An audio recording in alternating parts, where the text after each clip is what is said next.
Magandang araw po muli sa ating lahat at nandito po tayo muli para mag-share ng ating mga natutunan at mga naobserbahan at mga nakuhang impormasyon sa pag-treasure hunting. So gusto kong i-share po ngayon ang isang lugar kung saan nakuha po nila yung isang quick deposit. So ang lugar na ito ay isang lumang daanan at malapit lang po sa malaking ilog. At ito po ay lagi itong meron pong mga taga isang lugar na pumupunta lagi sa lugar na yon at sinasamahan pa ng aming dating kapitan sa lugar na ito. At yun nga po ay pinupunta nila itong kapitan na ito at nagpapasama sila para mag-explore sa isang lugar. At ngayon, ang ginawa ng kapitan naman ito ay sinamahan po sila. Okay? At nag-explore sa isang lugar kasi may hinahanap po silang lugar. Ngayon, ang nangyari po ay ilang beses silang bumalik-balik sa lugar na yon at sabi po nila ay babalik sila ng mga pagkalipas ng mga ilang araw. Ngayon, ang nangyari, minsan po ay bumalik sila. Nung bumalik na po sila nung minsan at natsambahan po nilang hindi po available ang kapitan na ito. At sa kasamang palad ay umalis po sila at pumunta po sila sa location ng treasure na wala po ang kapitan. At ang nangyari nga po at ito ay nakuha po nila yung quick deposit sa isang lumang daanan na kung saan may flatstone po siya. At ito po ang ating ikukwento at ito po ang ating ibibigyan ng illustration sa vlog na ito. At makita natin ito po. At ito po ay isang lumang daanan.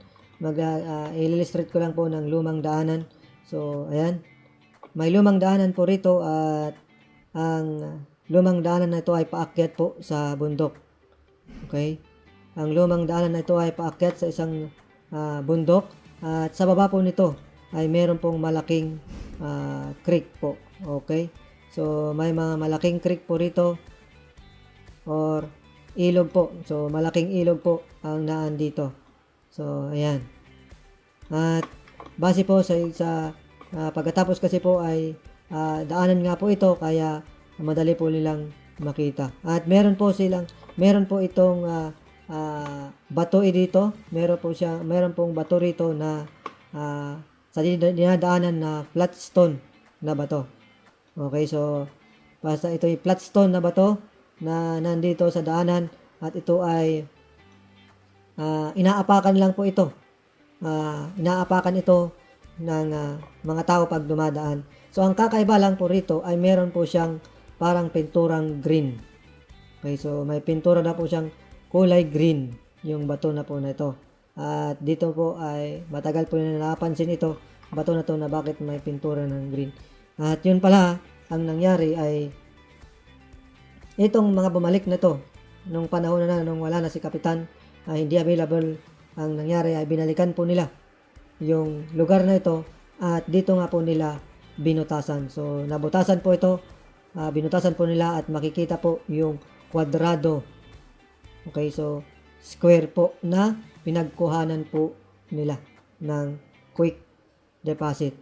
Okay, so quick deposit po ang kinuha nila at nung umuwi na po na sila at kinuha na nila ito, nung umuwi na sila ay hindi na po sila dumaan sa bahay ni ex-kapitan at dumaan po sila sa ibang daan pa uwi. Kaya ayun, yun po ang experience ng mga kasamahan po natin sa lugar na ito.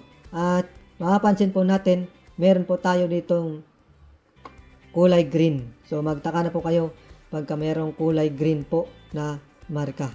Okay, so kulay green po yung marka na parang pininturahan po yung bato ng kulay green. Ang meaning po kasi niyan ay treasure here o treasure here. So yan po at isa pong meaning pa niyan ay danger. So habang kinukuha yung deposito dapat mag-ingat, kailangan po tayong may mga protection para sigurado po tayong hindi po tayo mapahamak. So yan po at ang malaki pong marka rito ay green tapos at ang lumang daanan. At yun po ang nangyari at yun po ang nangyari sa lugar na ito na kung saan dito po nila nakuha yung quick deposit. So binutasan lang po ang green na bato na flat na inaapak-apakan pag dumadaan ang tao sa daanang ito. So yan lang po ang ating ma-share at maraming salamat po sa pakikinig at pag subaybay sa ating channel. God bless po sa ating lahat.